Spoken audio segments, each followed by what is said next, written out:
Eu sou o professor Paulo Rangel Rios, da Universidade Federal Fluminense, continuando com a série de vídeos de termodinâmica para metalurgia e materiais. Nessa primeira parte, nós vamos falar da definição de entalpia, de capacidade térmica, vamos calcular a capacidade térmica para o gás ideal e vamos falar um pouco também sobre a variação da entalpia com a temperatura. Na segunda parte, nós vamos falar de outros tópicos relacionados à entalpia. Vamos falar nesse vídeo sobre entalpia. Então, a definição da entalpia é que ela é a energia interna mais PV. Acho que todo mundo tem uma ideia intuitiva do que seria a energia interna. Qual é a utilidade da entalpia? Porque a entalpia, a pressão constante, uma variação de entalpia a pressão constante, ela representa a quantidade de calor absorvida pelo sistema. Então, isso é muito útil para a gente, porque muitos processos que a gente conduz são conduzidos a pressão constante, por exemplo, pressão atmosférica, tá certo? Então, esse processo isobárico é o mais comum, talvez, em metalurgia e materiais. Veja bem, não é o único, mas como a gente tem que, num curso, selecionar aquilo que é mais essencial, né, nós vamos procurar, vamos dizer que isso é o mais comum em ciência dos materiais, em metalurgia e materiais. Então, vamos ver aqui o processo 1 para 2. Quando o sistema H1PV1 tem um calor que entra, um trabalho que sai. Nós temos aqui H2PV2. Esse em vermelho aqui é a variação do sistema. Então, o volume aumentou, por exemplo, poderia ter diminuído. Aqui a pressão permaneceu constante e a entalpia agora de H1 passou para H2. Então, a primeira lei nos diz que a variação da energia interna é Q que entra menos W que sai. W que sai é PV2 menos V1, quer dizer, a diferença de volume do sistema anteriormente para o sistema atual. Então, o Q que entra, ele vai ser o 2 menos o 1, mais o trabalho que sai, né? Então, se a gente agrupar agora esses termos, nós vamos ver que cada termo desse aqui é exatamente a variação, é exatamente como a gente definiu a entalpia. Então, nós temos que a variação de entalpia de 1 para 2 é exatamente igual ao trabalho que entra. Note que se a gente tivesse... então, a entalpia de 1 para 2 é exatamente o calor, desculpe, não é o trabalho, o calor absorvido pelo sistema. Agora, note que se a gente tivesse volume constante, o trabalho seria zero, pelo menos o trabalho de volume. Veja, é possível incluir outros tipos de trabalho. Por exemplo, interfaces, magnético, elétrico. Complicaria um pouco a situação, não seria o caso desse vídeo que se dirige mais a quem está começando. Então, se isso acontecesse, veja que a variação da energia interna seria exatamente igual ao trabalho que entra. Nós não precisaríamos da entalpia se a gente trabalhasse a volume constante. Veja, raramente nós trabalhamos a volume constante, né? Porque a maioria dos processos, por exemplo, uma transformação de fase, de austenita para ferrita, por exemplo, vai haver uma variação de volume, vai haver uma expansão. A ferrita tem um volume específico maior do que a austenita. Então, a gente teria que usar a entalpia nesse tipo de transformação. Vamos então definir duas grandezas que são de extrema importância para a gente, que uma é a capacidade térmica a volume constante. Nós vimos no slide anterior que quando o volume é constante, a quantidade de calor absorvida ela é igual à variação da energia interna. Se a gente derivar isso em relação à temperatura, volume constante, nós temos a capacidade térmica a volume constante. Veja, essa grandeza, embora seja grande, muito importante, sem dúvida, para nós não é tão conveniente, porque se a gente tem uma transformação de fase, por exemplo, a temperatura constante, por exemplo, austenita se transformando em ferrita, o que acontece? Vai haver um aumento de volume, porque o volume específico da ferrita é maior do que o volume específico da austenita. Então, nós vamos ter problemas para usar CV nesse caso. Então, para nós, como nós vimos, o mais interessante seria o CP, que seria a quantidade de calor absorvida pela variação de temperatura, pressão constante.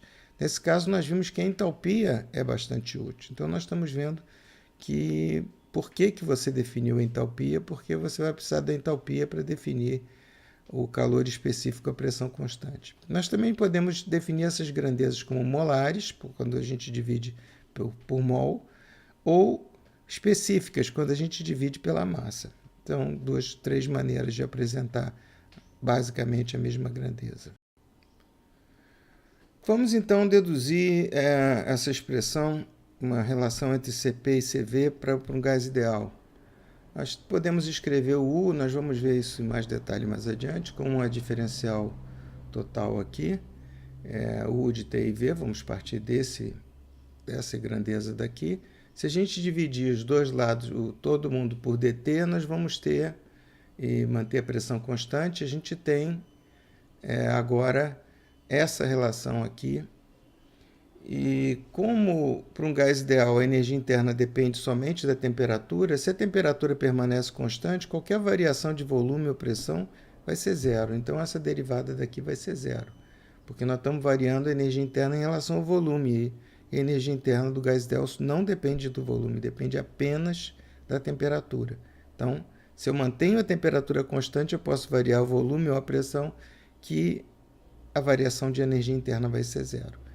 Se a gente substituir isso nessa equação daqui, nós vamos ficar com uma coisa curiosa, que é, nesse caso, o CV pode ser tanto a derivada parcial em relação ao tempo, mantendo o volume constante, ou mantendo a pressão constante, porque a energia interna não depende do volume e da pressão, depende apenas da temperatura. Então, nesse caso só, essas duas derivadas vão ser iguais. Eu posso fazer a mesma coisa com CP, só que agora eu tenho esse termo PV, né? E nós temos aqui CP vai ser dH dt, a pressão constante. Se eu substituir agora CP igual a CV mais P onde V onde T, a P constante. Ora, isso para um gás ideal é R sobre P. Se eu cortar aqui, então tem que CP mais CV é igual a R. Então, a relação entre CP e CV de um gás ideal é extremamente simples. Nem sempre vai ser assim, nós vamos ver em outro vídeo uma relação geral entre CP e CV para qualquer substância. Como eu disse em outro vídeo, nós vamos deduzir essa expressão geral aqui. Nesse vídeo nós só vamos aplicar essa expressão geral para mostrar que, então, a coeficiente de expansão térmica de um gás ideal, a gente substitui aqui. Vocês podem depois fazer em detalhe como exercício. A compressibilidade, que é o K, do gás ideal é definida dessa forma, nós podemos substituir. Substituindo na fórmula geral, nós novamente obtemos o mesmo resultado anterior de maneira mais simples, mas para chegar a essa fórmula é mais complicado do que o que foi feito no slide passado, né? Mas nós vamos fazer essa dedução depois. Finalmente, vamos ver a variação da entalpia com a temperatura. Era por isso que a gente precisava dos calores específicos, senão a gente não podia calcular a variação da entalpia com a temperatura. Agora, usando o calor específico, veja que agora eu vou definir a entalpia molar. Eu não gosto muito de carregar a simbologia colocando barras, zeros e coisas do gênero. Mas, nesse caso, para clareza de exposição, a gente, normalmente o próprio contexto nos diz o que é molar, o que não é molar, sem necessidade de colocar barra. Essa é a minha opinião. Mas, nesse caso, eu usei uma barra para ficar bem claro que se trata de entalpia molar, uma grandeza intensiva. Tá certo? Então, está aqui a derivada. Foi a mesma coisa que nós fizemos no outro slide. Para um processo isobárico, a pressão é constante. Então, nós temos Cp sobre N, vai ser Cp, o calor específico molar, né? E temos, então, que ΔH é integral de T1 a T2 do calor específico molar. Veja, mas a coisa não é tão simples, porque à medida que a gente vai esquentando o material, ele pode ter transformações de fase. Ele pode se transformar no sólido 1 para o sólido 2, do sólido 2 pode ir para o líquido.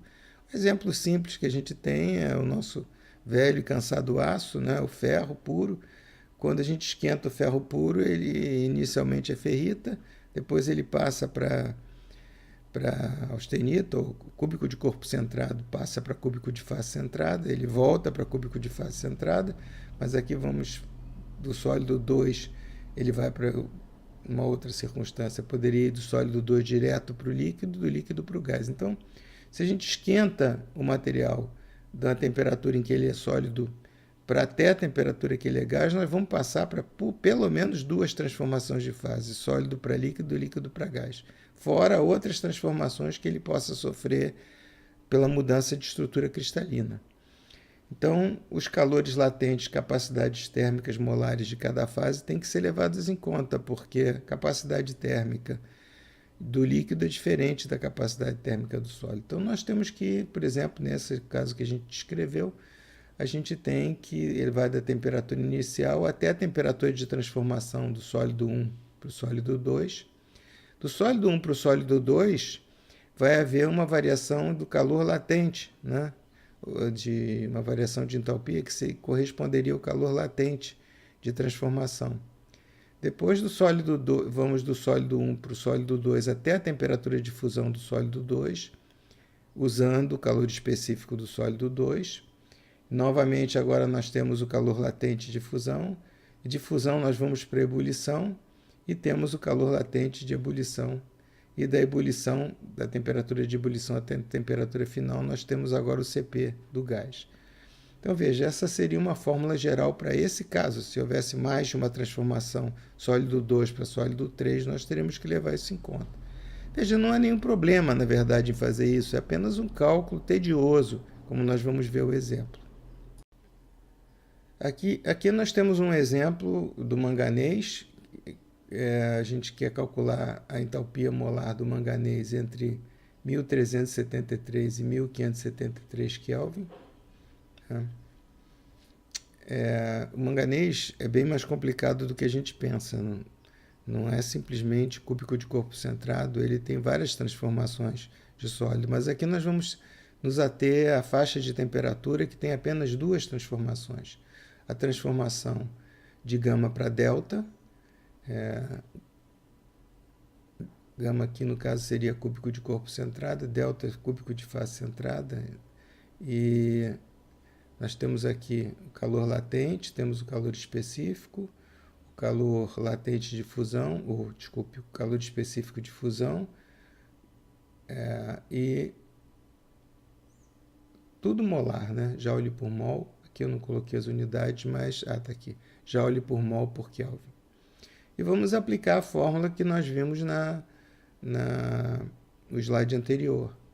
Veja, eu deixo como exercício vocês substituírem isso aqui e depois de cálculos trabalhosos, mas sem dificuldade nenhuma, é apenas aritmética e um pouquinho de cálculo, dessa integral aqui não apresenta dificuldades, que no caso os calores específicos são constantes, não tem nem problema de integração. Nós temos que a variação da entalpia molar do manganês nessa faixa de temperatura, ela é aproximadamente 25 kJ por mol. Eu dou como conselho que, claro, vocês vão fazer isso com calculadora, evidentemente, mas eu prefiro fazer no matemático ou até no Maple, para quem usa o Maple, ou outros, pacote qualquer, MATLAB, o que for, porque assim a gente coloca a expressão e tem certeza que a gente não errou em conta, não esqueceu um sinal. Nós hoje temos esses pacotes matemáticos que, veja, não é que a gente não saiba fazer na mão um cálculo simples como esse, mas a chance da gente errar uma expressão com várias casas decimais é bastante grande, então é melhor fazer no... Bem, eu queria agradecer os que chegaram até aqui no vídeo e nós vamos prosseguir essa série.